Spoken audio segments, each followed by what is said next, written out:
Imagine करिए कि आज आपकी कंट्री का इंडिपेंडेंस डे है, एक ऐसा दिन जो खुशी, गर्व और उत्साह से भरा हुआ होता है। हर कोई अपने देश का झंडा अपने स्कूल्स में, अपने पार्क में, अपनी कॉलोनीज़ में या अपनी सोसाइटी में जहाँ भी कहीं वो रहते हैं, वहाँ उनको अपने देश का झंडा लहराने का बहुत उत्साह होता है। आपकी फैमिलीज़ इकट्ठा होती हैं, आपके नेबर्स इकट्ठा होते हैं, बच्चे ये झंडा फहराते हुए घूमते रहते हैं। इस झंडे को लेके लहरा के यहाँ से वहाँ घूमते रहते हैं बच्चे। हर कोई इकट्ठा होता है। हवा में एक अलग ही जोश और उत्साह भरा हुआ होता है। हर कोई इस हिस्टोरिक दिन का हिस्सा बनने के लिए बहुत गर्व महसूस करता है और फिर जैसे-जैसे दिन आगे बढ़ता है तो सब लोग झंडा फहरा के घर वापस लौटते हैं और तुरंत ही न्यूज़ चैनल देखने के लिए वो बहुत ज़्यादा उत्सुक रहते हैं कि कैसे वो अपने प्रधानमंत्री को देखेंगे झंडा फहराते हुए और एक हार्टफेल्ट स्पीच सुनने के लिए अपने प्रधानमंत्री के द्वारा। लेकिन जैसे ही वो न्यूज़ चैनल की तरफ नियुक्त करते हैं, तभी वो लोग देखते हैं कि एक ऐसी न्यूज़ चल रही है न्यूज़ चैनल पे जो कि मतलब एकदम से ही अनएक्सपेक्टेड होती है उन सब लोगों के लिए। न्यूज़ पे ये दिखाया जा रहा है कि कैसे किसी एक दूसरी कंट्री के किसी मेयर ने आपकी कंट्री पे क्लेम डाल दिया है कि आपकी कंट्री उनके एरिया का फ्लैग यूज़ कर रही है बिना उनके परमिशन के और अब आपको उस कंट्री को आपको टैक्स पे करना पड़ेगा उनका फ्लैग यूज़ करने के लिए। तो कैसा लगेगा आपको ये देख के कि आप जिस फ्लैग के लिए इतना उत्सुक थे, जिस फ्लैग को आप लहराने के लिए इतना प्राउड फ़ील कर रहे थे, वो आपका नहीं, वो किसी और कंट्री का है और अब आपको उस फ्लैग को लहराने के लिए कुछ टैक्स पे करना पड़ेगा हर साल। तो ऐसा ही हुआ था इंग्लैंड के साथ जब 2018 में जेनोआ जो कि इटली में एक राज्य है, वहाँ के एक मेयर मार्को बुची ने इंग्लैंड की रॉयल फैमिली को एक खत लिखा था और उन्हें बताया था कि 270 सालों से आपने जो हमारा फ्लैग यूज़ कर रखा है, उसके आपने कुछ टैक्स पे नहीं किया है। तो अब आपको कुछ टैक्स भी पे करना पड़ेगा ये फ्लैग को यूज़ करने के लिए। तो आइए अब इस बारे में बात करते हैं कि क्यों मार्को बुची ने ये क्लेम डाला कि इंग्लैंड जेनोआ का फ्लैग यूज़ कर रही है और क्या है इसके पीछे की सच्चाई, इंग्लैंड के फ्लैग का मतलब क्या है और कैसे ये सब चालू हुआ, इन सब बारे में बात करते हैं आइए। तो ये जो इंग्लैंड का फ्लैग है, red cross on the white background, ये दरअसल सेंट जॉर्ज का सिंबल है और सेंट जॉर्ज इंग्लैंड के, इटली के, जर्मनी के, जॉर्जिया के और बार्सिलोना के पैट्रन सेंट माने जाते थे, जो कि मतलब वहाँ पे आने वाली कुछ भी अगर कोई आपदा आ रही है, कोई विपदा आ रही है, किसी भी तरीके की परेशानी से वहाँ के लोगों को प्रोटेक्ट करते थे और उनकी हेल्प करते थे।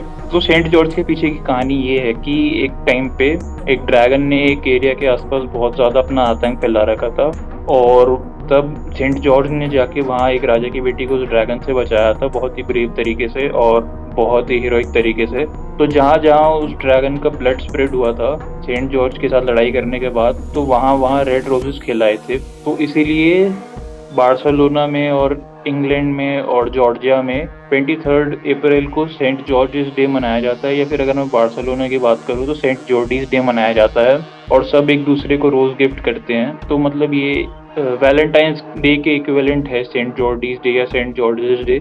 तो ये मनाया जाता है 23 अप्रैल को और इसी दिन इंग्लैंड अपना फ्लैग होइस्ट करता है। जो उनका नेशनल फ्लैग है वो उसे 23 अप्रैल को ही होइस्ट करता है in the respect of Saint George. तो सेंट जॉर्ज के पीछे की कहानी ये है कि एक ड्रैगन ने एक गाँव को अपने घेरे में ले रखा था और वहाँ पे रोज़ ही एक ना एक इंसान की लॉटरी निकलती थी और वो ड्रैगन फिर उसको मार के खा जाता था। तो एक दिन उस लॉटरी में एक राजा की बेटी का नाम आया, तो उस राजा की बेटी को बचाने के लिए सेंट जॉर्ज आगे आए और उन्होंने तब उस ड्रैगन से लड़ के उसको हराया और बहुत ही हीरोइक तरीके से उस ड्रैगन को उन्होंने मारा, ताकि क्रिश्चियन धर्म उनको ग्रांट कर सके, बैप्टिज़्म उनको ग्रांट कर सके और क्रिश्चियन धर्म में उन्हें एक जगह मिल सके। इसी तरह फिर सेंट जॉर्ज जो थे, उन्हें क्रिश्चियनिटी प्राप्त हुई। क्रिश्चियनिटी ने उनको एक जगह दी अपने अंदर या फिर हम कह सकते हैं कि क्रिश्चियनिटी ने उन्हें अपनाया, उनको बैप्टिज़्म ग्रांट हुआ।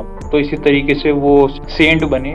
फिर जब 3rd या 4th सेंचुरी के आसपास रिलीजियस वॉर्स चालू हुई, तब उनको काफ़ी ज़्यादा लोगों ने टॉर्चर किया, उन पे अपना हुक्म चलाने की कोशिश करी कि वो अपना क्रिश्चियन धर्म जो है उसे छोड़ दें और वापस से वो नॉन क्रिश्चियन बन जाएँ, जो कि वो पहले हुआ करते थे। लेकिन इन सब के बावजूद भी सेंट जॉर्ज ज़रा भी नहीं हिले और वो अपने बिलीव्स पे अडिग रहे, डटे रहे और उन्होंने अपना सैक्रिफाइस दे दिया क्रिश्चियन धर्म को छोड़ने के बजाय।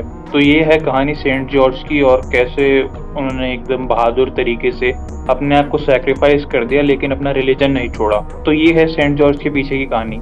तो अब जैसे अलग-अलग बुक्स की माने तो ये सेम कहानी इंग्लैंड में बर्कशायर के पहाड़ के पीछे हो रही है, या अगर हम बार्सिलोना की बात करें तो ये मोंट ब्लांक के आसपास की कोई कहानी है। तो ऐसे सेंट जॉर्ज या सेंट जॉर्डी का रेफरेंस हमको अलग-अलग बुक्स में दिया गया है कि कैसे ये अलग-अलग एरिया में प्रेज़ेंट थे उस टाइम पे।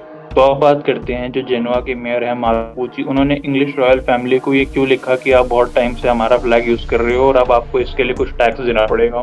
तो यहाँ पे ये चीज़ आती है कि जो जेनोआ सिटी है, उनकी 12th सेंचुरी के आस-पास जो रिपब्लिक थी वो बहुत ज़्यादा इन्फ्लुएंशियल थी, या फिर एक तरीके से मैं आपको बताऊँ तो वहाँ की रिपब्लिक इतनी ज़्यादा पावरफुल थी कि जो पायरेट्स हुआ करते थे वो जेनोआ की शिप को अटैक नहीं किया करते। तो ये जो सेंट जॉर्जेस क्रॉस है, ये जेनोआ तब से यूज़ करती आ रही है शिप्स में, उसको देख के कोई भी पायरेट उस शिप को अटैक नहीं किया करता था। तो ये सब देख के इंग्लिश सेलर जितने भी थे वहाँ पे उस टाइम के आस-पास, उन लोगों ने जेनोआ से एक डील स्ट्रक करी, या जेनोआ की जो रिपब्लिक थी उनसे एक डील स्ट्रक करी कि हमको भी ये फ्लैग यूज़ करने दो ताकि पायरेट्स जो हैं वो हम पे हमला ना करें और हमारी शिप्स को नुकसान ना हो और हमारे ट्रेड को नुकसान ना हो। तो इसी के चलते इंग्लिश सेलर्स को ये जेनोआ का ये फ्लैग यूज़ करने को मिला, और आगे चल के इंग्लैंड कंट्री ने ये फ्लैग एकदम पूरा ही अडॉप्ट कर लिया और इसे अपना नेशनल फ्लैग बना लिया। तो एक तरीके से सेंट जॉर्ज को ट्रिब्यूट देने के लिए, और ताकि जो भी वो अपना कुछ काम कर रहे हैं उस पे कोई हमला ना करे,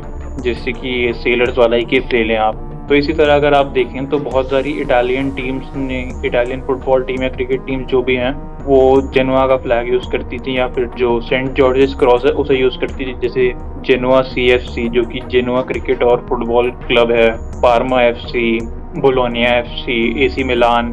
और अगर हम स्पेन की तरफ आएँ तो बार्सिलोना के लोगों में भी हमें ये इंग्लैंड का फ्लैग देखने को मिलता है, जो कि दरअसल इंग्लैंड का फ्लैग नहीं है, सेंट जॉर्डीज़ क्रॉस है बार्सिलोना के अकॉर्डिंग।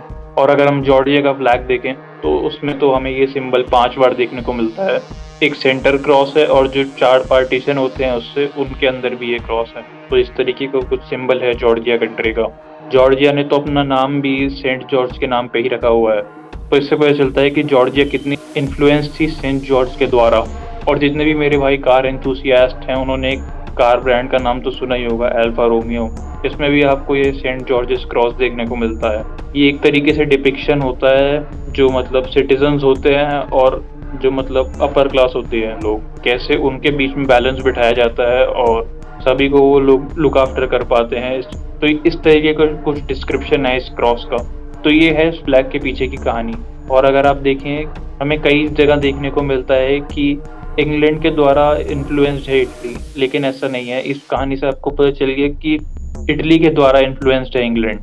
और अगर हम हिस्ट्री उठा के चेक करें तो सेंट जॉर्ज जो थे, उनका मतलब कोई भी ऐसा रेफरेंस नहीं दिया गया हमको कि हमें पता चले कि वो इंग्लैंड में गए भी थे कभी या नहीं। लेकिन इटली में उनके रूट्स काफ़ी जगह पाए जाते हैं। तो इससे हमें दोबारा पता चलता है कि इंग्लैंड कितना ज़्यादा इन्फ्लुएंस्ड है इटली से, ना कि इन्फ्लुएंस्ड है इंग्लैंड से। तो दोस्तों ये थी इस फ्लैग के पीछे की कहानी। अगर आपको वीडियो अच्छी लगी हो तो वीडियो को लाइक कर देना, चैनल को सब्सक्राइब कर देना, और लोगों तक इस वीडियो को पहुंचाने के लिए इस वीडियो को शेयर कर देना। Thanks for watching.